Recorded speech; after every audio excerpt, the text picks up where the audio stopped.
Boys and girls, I am back with a review of the practice benchmark that you all worked on Monday. I'm hoping that you all finished that. If you did not finish it, we need to think a little bit more about pacing ourselves and being able to complete a task in a set amount of time. So let's go ahead and go over the answers to this first section that was labeled reading.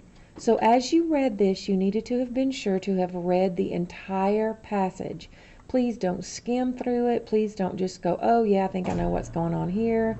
Make sure that you start at the beginning and that you read the entire thing. So once you've read the entire passage, you're going to come to question 1. And question 1 says, which word best describes the overall tone of the article? When we're talking about tone, we're talking about the feeling of the article. Did it seem angry, excited, playful, scared? And your best choice here is excited. The author is talking about a trip that he took. He's talking about things that he saw. He's sharing information about this jaguarundi. And I'll be honest, I'm not exactly sure how to pronounce that word, but we've talked about that. When you come to a word that you aren't sure of, just pronounce it the best that you can as you're reading in your head and aloud, because it's not going to change the meaning of what's going on in the passage if you mispronounce it. So I've been calling this jaguarundi. So the overall tone here is excited. The author of this article is telling us all about the interesting things that he saw and did in his time in Costa Rica. So we would choose excited for that one. Number 2, what was the author's purpose for writing the article? Ooh, look at this. Use details from the article to support your answer. That means that you have to have gone back into the article and found evidence to support your answer. Now the question was, what was the author's purpose for writing this article? The author's purpose for writing the article was to inform the reader about jaguarundis. The author provides the reader with facts and information about the animal, telling them what color they are, how big they are, where they live, what they eat. So the author's purpose here was to inform the reader, and you needed to have made sure to include some of the details that the author used to support your answer. And also, anytime we're writing a response, it has to be written in complete sentences. So I hope that you remember to do that as well. Let's look at number 3. Read the sentence from paragraph 6. I had been fortunate to spot a jaguarundi. Now read the thesaurus entry. Remember, a thesaurus is a reference book in which we can look up words and find words that mean the same thing as that word. So we see that in the thesaurus, fortunate, it is an adjective. That's the part of speech it is. And some of the words that can stand in or replace fortunate are good, healthy, lucky, rich.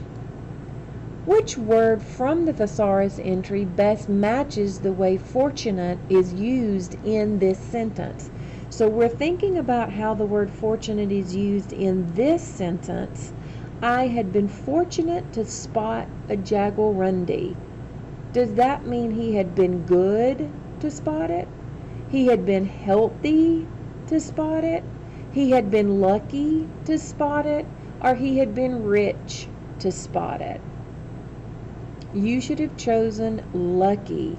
In this sentence, fortunate means the same as lucky. Please make sure that you bubbled in your answer choice. On this particular computer program, I cannot write on this assessment. I can only highlight, but you should have bubbled in your answer. Number 4, read the sentence from paragraph 7. The cat I saw was reddish brown, but jaguarundi's colors are not uniform. Think about the prefix uni.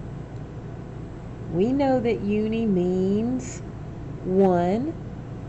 What is the meaning of uniform above? So we know that a uniform is something that a baseball player or a football player or a cheerleader or a dancer might wear, or someone who works someplace that requires them to wear a uniform.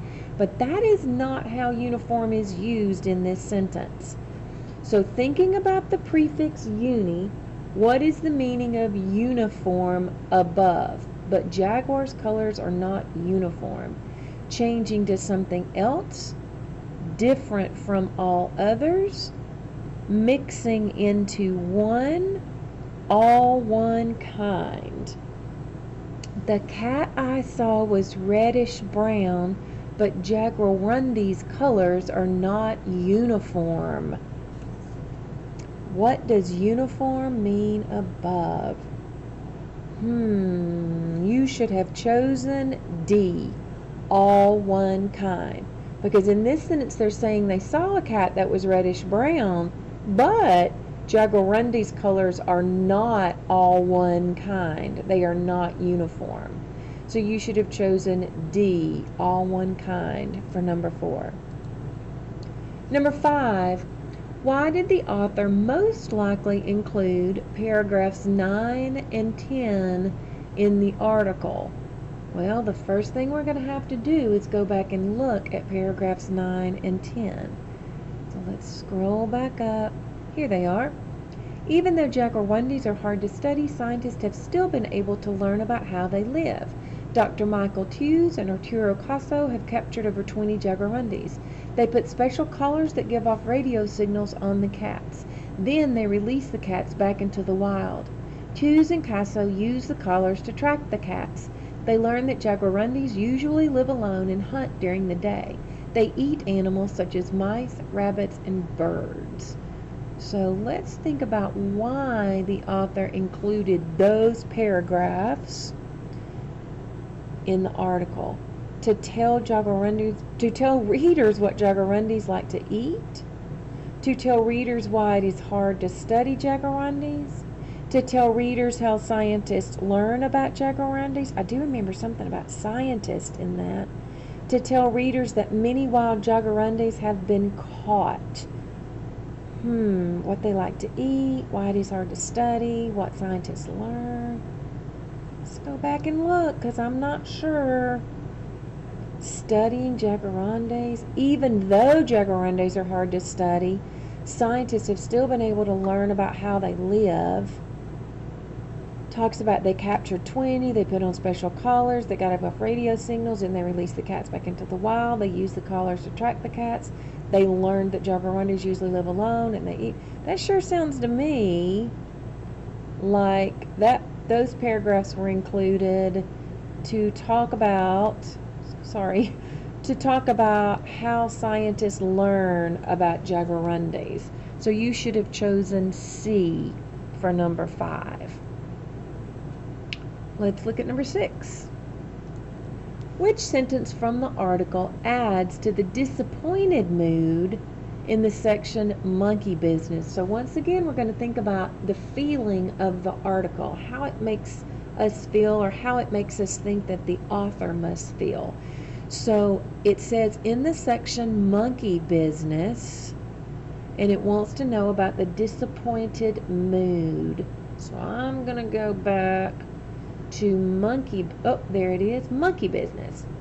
As I continued to follow the cat, I came upon a troop of monkeys. They were sitting in the trees and calmly eating berries. All at once the monkeys began screaming. They swung through the trees in all directions. In moments the monkeys were gone. I hadn't seen or heard the cat, but I think the monkeys had. So which of these sentences contributed to a feeling of disappointment? See what our choices are. As I continued to follow the cat, I came upon a troop of monkeys. All at once the monkeys began screaming. I kept searching for the cat and soon came to a stream. The Jaguarundi had escaped. Uh-oh, boys and girls, I think I forgot to read part of that. Did I not go back and look? Oh, I didn't. Look, this section, monkey business, goes on to the next page. I kept searching for the cat and soon I came to a stream. I looked for jacaranda tracks, but the edge of the stream was covered with rocks. I followed the stream until it led me out of the forest and onto the shore of the Pacific Ocean. The jacaranda had escaped. Ooh, I know what sounds like it was a disappointment. I hope you're thinking the same thing. I am thinking D. The jacaranda had escaped.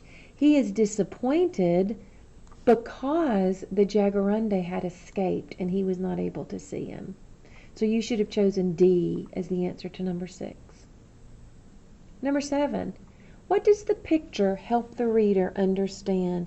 Now we have to be very careful looking at pictures to see what information they are adding to the article that we are reading. So let's look at the picture.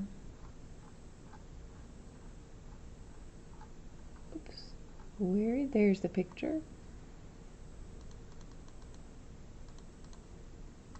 Sorry guys, I'm not scrolling for some reason. Sorry, hold on. Something's going on with my computer this morning while I'm recording this video. You know how that goes. I am so sorry. There we go. So here's the picture. The caption underneath the picture says the jacaranda is called the otter cat because of its small head, narrow neck and body, and long thin tail. So it sort of looks like a sea otter.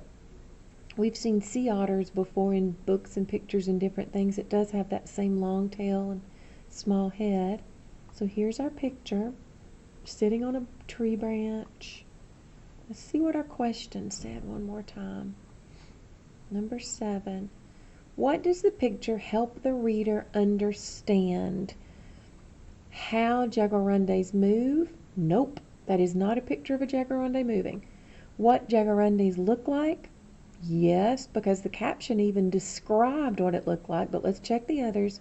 Where jacarandas go to hide? Nope, it didn't say anything about hiding. Why jacarandas are hard to spot? That picture did not say anything about jacarandas being hard to spot, so you should have chosen B, what jacarandas look like. So you should have filled in the circle B. All right, now let's look at the next section of this assessment, and it was a writing section. So in this writing section, you were to read the selection again. Read this selection. This is a brand new selection, my mistake. You read this information here, and then you read this passage about my new favorite jeans, and then you're going to answer the questions.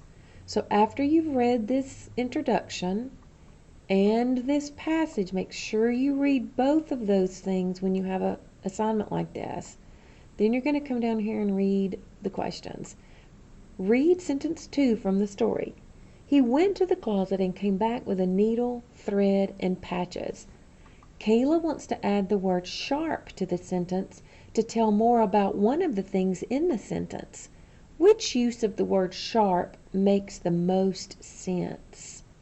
He went to the sharp closet. Yet no, I know right off that's not it. He went to the closet and came back with a sharp needle, thread, and patches. Ooh, that sounds good because I know needles can be sharp, but I want to check the others. He went to the closet and came back with a needle, thread, and sharp patches. No, I've never heard of sharp patches. He went to the closet and came back with a needle, sharp thread, and patches. Nope, never heard of sharp thread, so it would be B, a sharp needle. This is a prime example of how important it is to read all of your choices and to make sure you know what you're looking for in this sentence. Let's look at number 2 from this selection. Read sentence 3 from the story. There were 10 small, square, colorful patches to choose from. Which word in the sentence tells how many? Guys, that's a number word for sure. 10 is what you should have chosen. And number 3, read sentence 4 from the story. I want to use an orange patch and a red patch, I said. What is the correct way to write the underlined part of the sentence? So we're looking at this underlined part right here. An orange patch and a red patch. an orange patch and an red patch, a orange patch and an red